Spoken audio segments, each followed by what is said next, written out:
नए साल और पिछले साल के अंत के दौरान बाबा महाकाल के दर्शन के लिए उज्जैन में श्रद्धालुओं का अभूतपूर्व सैलाब उमड़ा है।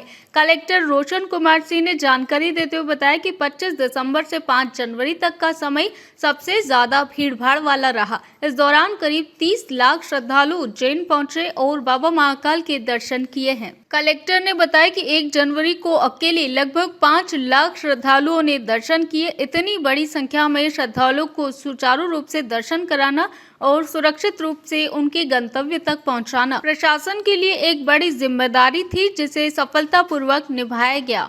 पूरे 10 दिनों तक प्रशासन द्वारा लगातार मॉनिटरिंग की गई और श्रद्धालुओं को बेहतर सुविधाएं उपलब्ध कराई गई। उन्होंने कहा कि यह संतोष का विषय है कि पूरे आयोजन के दौरान कहीं से भी किसी प्रकार की गंभीर शिकायतें सामने नहीं आई और पूरा समय इंसिडेंट फ्री रहा। बड़ी संख्या में श्रद्धालुओं के आगमन से मंदिर की आय में भी उल्लेखनीय वृद्धि दर्ज हुई है। कलेक्टर के अनुसार शीघ्र दर्शन से मंदिर को लगभग 5 करोड़ 40 लाख की आय हुई। वहीं प्रसाद विक्रय से करीब 3 करोड़ 50 लाख का राजस्व प्राप्त हुआ है। ये आंकड़े श्रद्धालुओं की बाबा महाकाल के प्रति गहरी आस्था को दर्शाता है। कलेक्टर रोशन कुमार सिंह ने कहा कि आगे भी जब बड़ी संख्या में श्रद्धालु उज्जैन पहुंचेंगे, प्रशासन इसी तरह की सुव्यवस्थित और सुरक्षित व्यवस्थाएं सुनिश्चित करेगा, जिससे किसी भी श्रद्धालु को किसी प्रकार की असुविधा न हो। ऐसा आपको विदित है, जो छुट्टियों का समय था उसमें बड़ी संख्या में श्रद्धालु शहर में आए और बाबा महाकाल के दर्शन प्राप्त किए।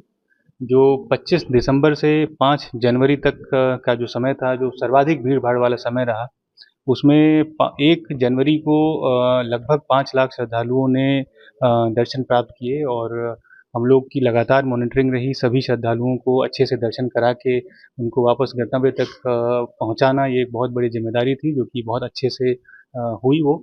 और इस पूरे समय में जो 10 दिन का समय रहा, उसमें लगभग 30 लाख श्रद्धालुओं ने शहर में आए और उन्होंने बाबा महाकाल के दर्शन किए।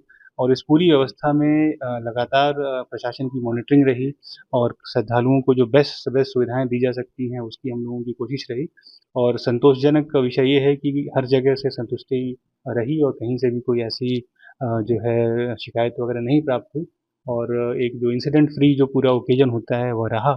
और इस दौरान जब बड़ी संख्या में श्रद्धालुओं का जो मंदिर आगमन हुआ, उससे जो मंदिर को दान और जो अन्य रेवेन्यू प्राप्त होता है, उसमें भी काफ़ी इजाफा देखने को मिला है। और शीघ्र दर्शन से जो राशि मंदिर के आंकड़ों के हिसाब से प्राप्त हुई है, वो करीबन 5 करोड़ 40 लाख की राशि शीघ्र दर्शन से प्राप्त हुई है। और जो प्रसाद का जो विक्रय होता है, उसमें भी लगभग 3.5 करोड़ का जो है प्रसाद का वितरण हुआ है, जो कि श्रद्धालुओं की जो बाबा के प्रति आस्था है, उसका एक वो आंकड़ा है। और आगे भी हम लोग जब बड़ी संख्या में श्रद्धालुओं का शहर में आगमन होगा, बाबा महाकाल के दर्शन के लिए जब भीड़ होगी, तो इसी प्रकार की व्यवस्थाएं रहेंगी, जिससे कि किसी को कोई असुविधा ना हो। उज्जैन से अर्पित बोड़ाना की रिपोर्ट। भारत का ब्लॉक बाबजी एएससी ब्लॉक, मजबूती ऐसी स्टील जैसी, ना रेती ना सीमेंट ना तराई की है झंझट। भारत का नंबर 1 ब्लॉक ISI व ISO मार्क से प्रमाणित भी है। MP राजस्थान का सबसे अत्याधुनिक प्लांट। अगर आप भी चाहते हैं बाबजी एएससी ब्लॉक मंगवाना, तो आज ही संपर्क करें। Jhanjharwada industrial area, Neemuch, Madhya Pradesh. Contact number screen पर मेंशन है, जल्दी संपर्क करें।